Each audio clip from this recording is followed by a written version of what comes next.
Auzubillahiminash-shaytanir-rajim. Bismillahir-rahmanir-rahim. Assalamu alaikum students.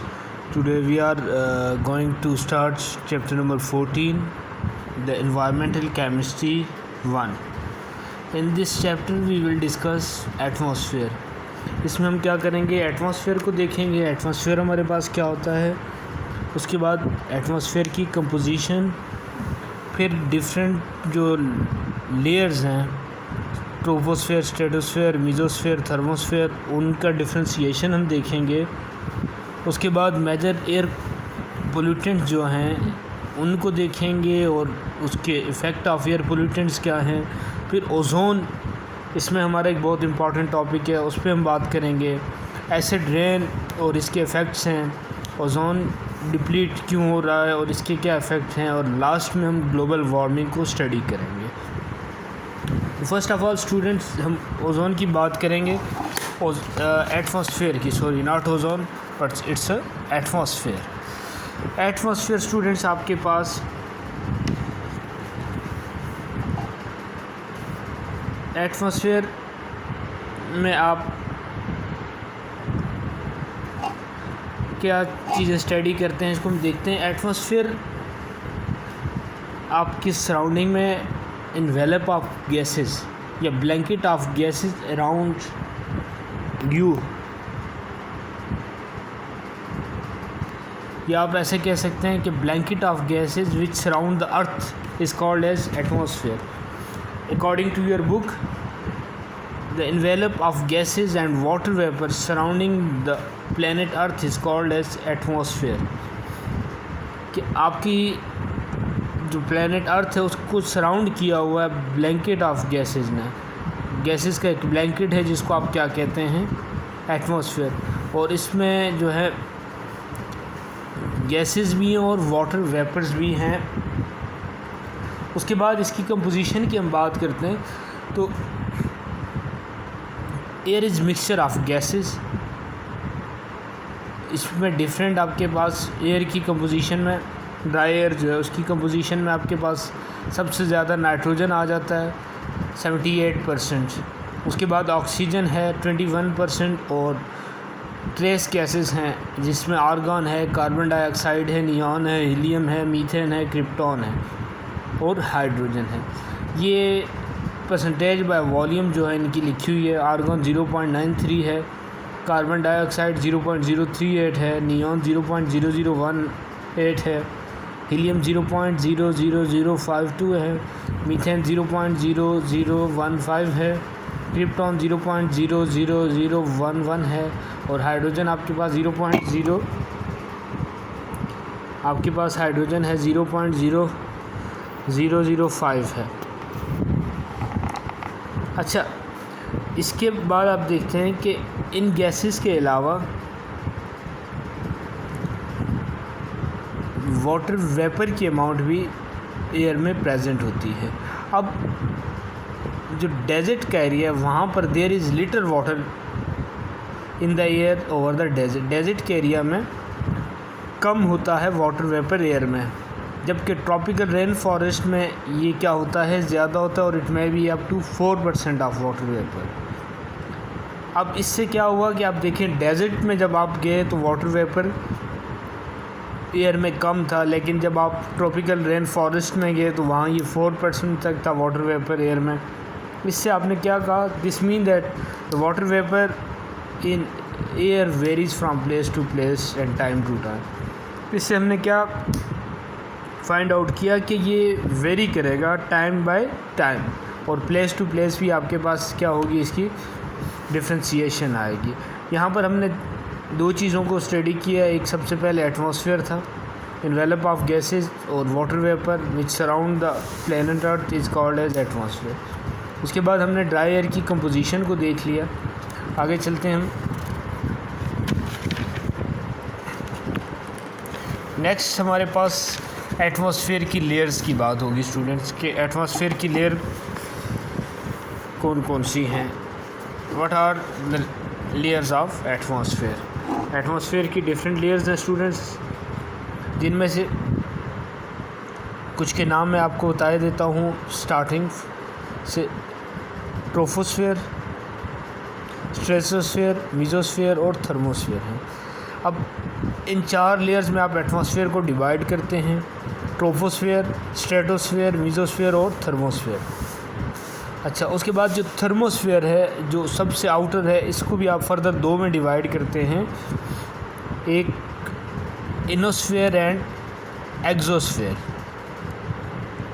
अब हर इसमें जितनी भी बच्चों आप देखेंगे, ट्रोपोस्फीयर, स्ट्रेटोस्फीयर, मेसोस्फीयर, थर्मोस्फीयर, हर एक लेयर का अपना एक टेम्परेचर होगा और वहाँ पर अपनी स्पेसिफिक केमिकल कंडीशंस होंगी। उसकी हाइट आप देखेंगे, जैसे कि आपके पास ट्रोपोस्फीयर है तो ये यहाँ से 12 किलोमीटर तक एक्सटेंड करेगा। टेम्परेचर 17 सेंटीग्रेड से -55 तक है। स्ट्रेटोस्फीयर में जब आप जाते हैं तो वहाँ पर ये 12 से 50 किलोमीटर तक एक्सटेंडेड है। -55 से -5 सेंटीग्रेड टेम्परेचर है। मेसोस्फीयर पे आप जाएं तो ये 50 से 80 किलोमीटर के बीच में आता है। -5 से -93 सेंटीग्रेड तक यहाँ पे टेम्परेचर है। थर्मोस्फीयर में 80 किलोमीटर से अबाव जो भी होगा वो सारा आपके पास थर्मोस्फीयर होगा और ये -93 से लेकर 1800 सेंटीग्रेड तक यहाँ पर टेम्परेचर हो सकता है। अब सबसे पहले हम बात करते हैं ट्रोपोस्फीयर की। ट्रोपोस्फीयर आपके पास वर्ड है जिसकी मीनिंग है टर्निंग और चेंजिंग। ट्रोपो मीन टर्निंग और changing. Condition in tropospheres are variable then in the other layer. अब ट्रोपोस्फीयर में आपके पास कंडीशंस क्या कर रही हैं, वेरी कर रही हैं, चेंज कर रही हैं टाइम टू टाइम, और ये अभी आपको मैंने बताया कि 12 किलोमीटर तक एक्सटेंड करता है from the surface of the earth. Atmospheric layer closest to earth surface is called as troposphere. ये अर्थ के सबसे क्लोजेस्ट है, ठीक है, और 0 से 12 किलोमीटर तक टेम्परेचर रेंज इसकी आपको मैंने बता दी। और ये वही लेयर है जिसमें आप क्या करते हैं, हम लोग रह रहे हैं। Troposphere contain most of the mass that is 75 to 80% of the. अगर आपके एटमॉस्फेयर का टोटल मैस 100% है तो उसमें से 75 से 80% जो है वो किसमें, ट्रोपोस्फीयर में। यहाँ का टेम्परेचर आपको मैंने बता दिया था 17 सेंटीग्रेड से -55 सेंटीग्रेड तक। On average of 1 kilometre increase in altitude the air get about 6.5% cooler. Next आपके पास आ जाती है स्टूडेंट्स स्ट्रेटोस्फीयर। थर्मोस्फीयर के बाद स्ट्रेटोस्फीयर शुरू होती है और यहाँ की जो आपके पास कंडीशन है बच्चों वो ये है कि 12 किलोमीटर तक आपके पास ट्रोपोस्फीयर आ रही थी। 12 किलोमीटर से अबव जो आपके पास लेयर आएगी अर्थ की एटमॉस्फेयर की, वो आपके पास क्या कहलाएगी, stratosphere. That is stratosphere. As one move upward from the earth surface the second layer is stratosphere. The stratosphere extend from top of the troposphere to 50 kilometre. 12 kilometre से लेकर 50 किलोमीटर तक ये एक्सटेंड होती है। और स्ट्रेटो मीन्स लेयर और spread out. इसको आप क्या कहते हैं, स्ट्रेटोज मीन लेयर और spread out. What is the height of stratosphere, what are the minimum and maximum temperatures. अभी आपको बता दिए कि ये कहाँ से 12 किलोमीटर से लेकर 50 किलोमीटर तक आएगी और यहाँ पर टेम्परेचर जो है वो -55 to -5 सेंटीग्रेड आ रहा है। The lower stratosphere is cold about -55 but the upper is warmer than the lower. अब -55 जहाँ पे लोअर आपके पास आ रहा है वो ठंडी है, लेकिन जो आप ऊपर जा रहे हैं तो इसका जो अपर पोर्शन है वो लोअर से की निस्बत जो है वो गर्म है। This layer contain little water vapour. Some information about this layer contain maximum amount of ozone about 10 ppm. The presence of ozone is responsible for the rise in temperature in the stratosphere. अब इसके अभी आपने बात की है कि जो lower portion है वहाँ पर टेम्परेचर लो होता है, लेकिन अपर पोर्शन में टेम्परेचर हाई होता है, मीन कि वार्मर होता है, और नीचे आपके पास क्या होता है, कोल्डर होता है। तो उसमें हाई होने की यही वजह है कि वहाँ पर ओजोन आपके पास प्रेजेंट है। Ozone serve as from us ozone save us from harmful effect of the incoming ultraviolet radiations. ज़ाहिर है आपको पता है कि ओजोन का काम क्या है, उस सन से आपकी तरफ अल्ट्रावायलेट रेडिएशंस आ रही हैं, अल्ट्रावायलेट रेडिएशंस को क्या करती है, वो रोकती है. When ozone absorb energy from the sun, the energy is converted into heat, जिसकी वजह से क्या होती है, एयर वार्म होती है. Ozone layer protect living things on the earth. अगर वही लेयर जो सन से अल्ट्रावायलेट रेज आ रही हैं, अगर वो सीधी इंसान को हिट करें या सीधे बीच में ओजोन लेयर ना आती तो वो क्या करती हैं, उनसे क्या होता, कैंसर, स्किन कैंसर और दूसरी बीमारियां जो हैं वो फैल सकती थी. उसके बाद नेक्स्ट है स्टूडेंट, थर्ड लेयर हमारे पास मेसोस्फीयर है. इसका आपको मैंने बताया था कि 50 से 80 किलोमीटर के बीच में है. और मीज़ो मीन्स मिडल वन, कि इसको आप क्या कहते हैं, मीज़ो मीन्स मिडल वन यानी दरमियानी. So the mesosphere is the middle layer of the atmosphere above the stratosphere. A drop in temperature is observed. In the outer mesosphere, temperature approaches -93 centigrade. This layer protects Earth's surface from being hit by the most meteorites.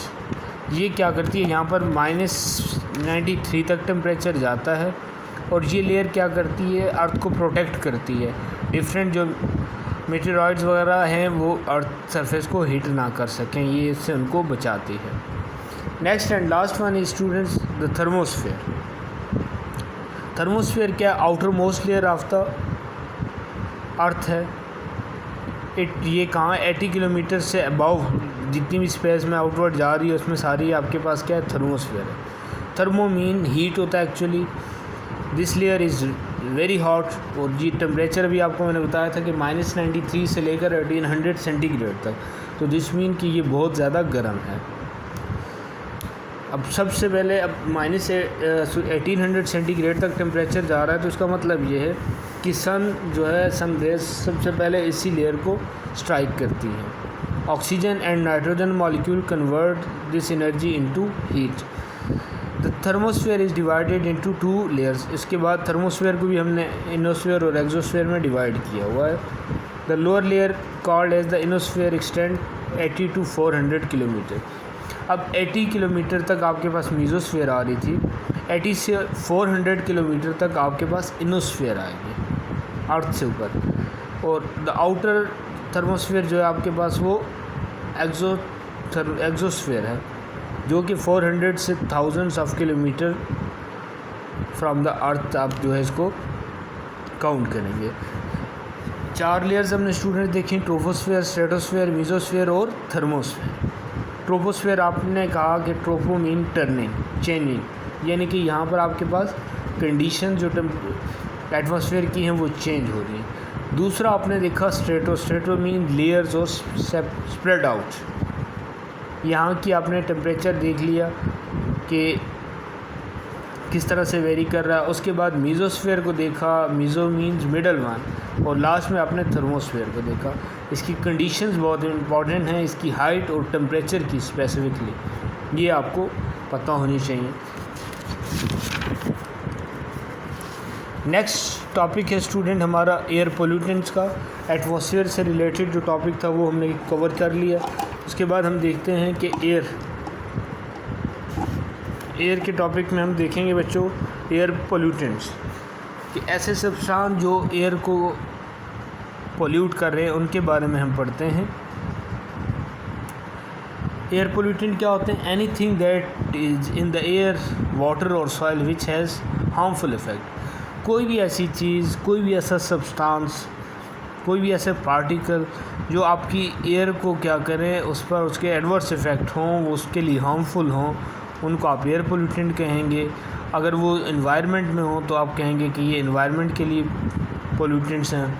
Anything that is in the air, water और soil which has harmful effect on some part of the environment is called as pollutant. हर वो चीज़ जो किसी भी तरह से आपकी अर्थ को, आपके इन्वायरमेंट को नुकसान दे रही है उसको पोल्यूटेंट कहते हैं. अब एयर पोल्यूटेंट्स में आपके पास डिफरेंट गैसेस आ जाती हैं, उनको हम स्टडी करेंगे कौन कौन सी गैसेस हैं हमारे पास। सबसे पहले उसमें हम देखते हैं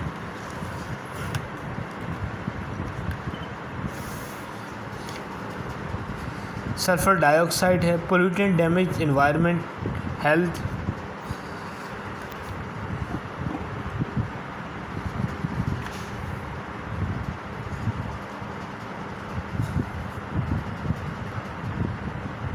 pollutant damage the environment health and the quality of life. ज़ाहिर है अगर पोल्यूशन होगी तो उसमें आपके एनवायरनमेंट इफ़ेक्ट हो रहा है, तो वहाँ की जो लाइफ स्टाइल है वो भी उससे मुतासर होगा और लोगों की हेल्थ और क्वालिटी ऑफ लाइफ जो है वो भी वहाँ पे मुतासर होगी। कुछ एयर पोल्यूटेंट्स हैं। सबसे पहले सल्फ़र के ऑक्साइड्स हम देखेंगे, फिर कार्बन मोनोऑक्साइड है, नाइट्रोजन ऑक्साइड्स हैं। पहले हमारे पास सल्फ़र ऑक्साइड है। अब यहाँ पे क्या होता है, जब सल्फ़र और ऑक्सीजन आपस में रिएक्ट करते हैं तो सल्फ़र ट्राईऑक्साइड आपको मिलता है। The colour of silk cloth fade away. अब कपड़े जो रेशमी आप अगर पहनते हैं तो उनको देखें आप कि उनका क्या होता है, कलर फेड अप हो जाता है, वो उड़ जाता है। It left in open air for a week और सो। अगर कुछ अरसे के लिए आप उनको क्या कर देते हैं, खुली हवा में रखें तो वो क्या हो जाएगा, उनका कलर जो है वो फेड अवे हो जाएगा। इसकी रीज़न क्या होती हैं, इन द एयर आपके पास क्या होती है सल्फ़र डाइऑक्साइड, जो क्या करती है ऑक्सीजन के साथ रिएक्ट करके इसको सल्फ़र ट्राईऑक्साइड में कन्वर्ट कर देती है, जिसकी जो कि एसिड रेन की वजह भी बनती है। सल्फ़र डाइऑक्साइड आपके पास जो है is readily absorb in the respiratory system. अब रिस्पायरेटरी जो आपके पास सिस्टम है वो इसको रैपिडली क्या करता है, अब्जॉर्ब कर लेता है। Being powerful irritant it aggravates the symptoms of people who suffer from asthma, bronchitis, asthma and other lungs diseases। उसके बाद आप देखते हैं कार्बन मोनोऑक्साइड है। कार्बन मोनोऑक्साइड, अब जब कार्बन ऑक्सीजन के साथ लिमिटेड अमाउंट में रिएक्ट करती है तो कार्बन मोनोऑक्साइड बनती है, और जब एक्सेस अमाउंट में रिएक्ट करती है तो कार्बन डाइऑक्साइड बनती है। क्या कहता है कि when you burn a piece of wood or any other organic material, mainly two type of gases, carbon dioxide produce होगी या कार्बन मोनोऑक्साइड। अब कार्बन मोनोऑक्साइड जो है वो एक जहरीली गैस है। It cause the headache and dizziness when inhale for a long time, it may cause the death. It is insoluble in water. ये आपके पास क्या है, ज़्यादा हार्मफुल है carbon monoxide as compare with carbon dioxide. Carbon dioxide air pollutant नहीं है, it is not an air pollutant. Other plant consume carbon dioxide in photosynthesis. अब ये आपका जो रेस्पिरेटरी सिस्टम है या फोटोसिंथेसिस का प्रोसेस है, उसमें ये क्या है, मेजर पार्ट है। प्लांट इसको कंज्यूम करते हैं और ऑक्सीजन प्रोड्यूस करते हैं। It is not poisonous. How it cause global warming. अब कार्बन मोनोऑक्साइड की निस्बत ये क्या है, ये एयर पोल्यूटेंट नहीं है और ना ही उस तरह से हार्मफुल है, ना पॉइजनस है। सिर्फ ये क्या है, ग्लोबल वार्मिंग की वजह बन सकती है। उसके बाद स्टूडेंट्स नाइट्रोजन ऑक्साइड्स हैं हमारे पास। The important oxides of nitrogen that causes air pollutants are nitric oxide NO and nitrogen dioxide. दो आपके पास हैं, एक नाइट्रिक ऑक्साइड है और एक नाइट्रोजन डाइऑक्साइड है आपके पास। अब इन दोनों को इकट्ठे जब आप करके प्रेजेंट करते हैं तो NOx nitrogen oxides. Nitric oxide जो है आपके पास एक कलरलेस ऑडरलेस गैस है, और यह क्या होता है, एयर से ज़्यादा भारी होता है और स्प्रिंगली सॉल्युबल इन वाटर। जबकि नाइट्रोजन डाइऑक्साइड जो ये आपके पास रेडिश ब्राउन गैस है और इसकी पंजेंट ऑर्डर है। It dissolve readily in water. Both these oxides are highly toxic. अब कॉमन इनमें क्या है, दोनों टॉक्सिक्स हैं, लंग्स को डैमेज करते हैं, हेडेक और कफ की वजह बन सकते हैं ये दोनों आपके। नेक्स्ट स्टूडेंट आपके पास methane, one of the most important one. Methane is produced when dead plant and material decay in the absence of air. It is released in the air from the marshes, swamps and rice paddy fields. As the result of photochemical reaction in the air, methane form irritating and toxic compounds. Methane is an excellent heat absorber and cause global warming.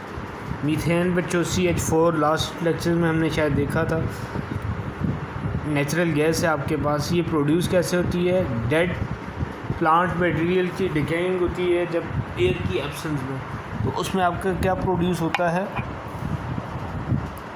Methane. अब ये कहाँ से? Marches से, स्वाम से और जो rice पेडी fields होते हैं वहाँ से ये रिलीज़ होती है।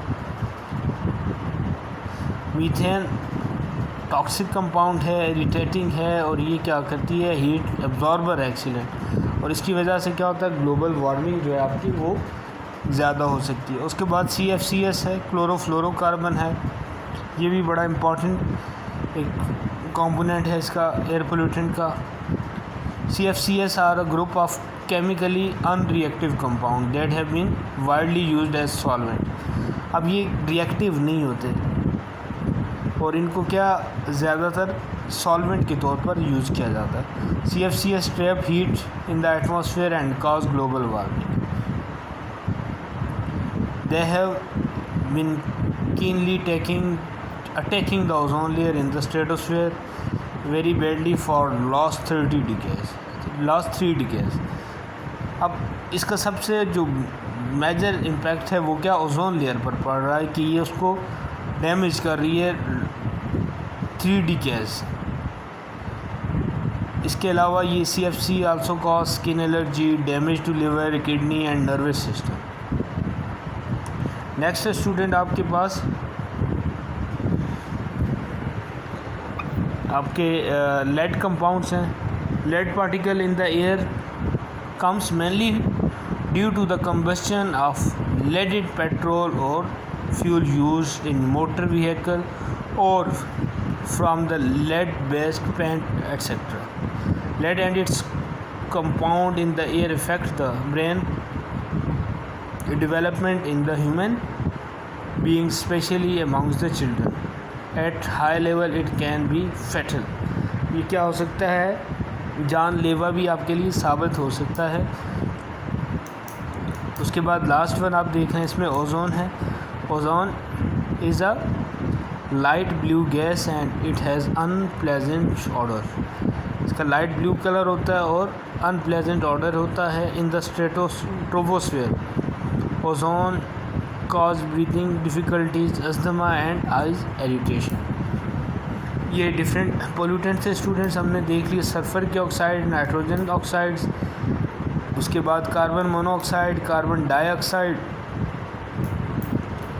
मीथेन, क्लोरोफ्लोरोकार्बन और लास्ट में हमने देखा ओजोन।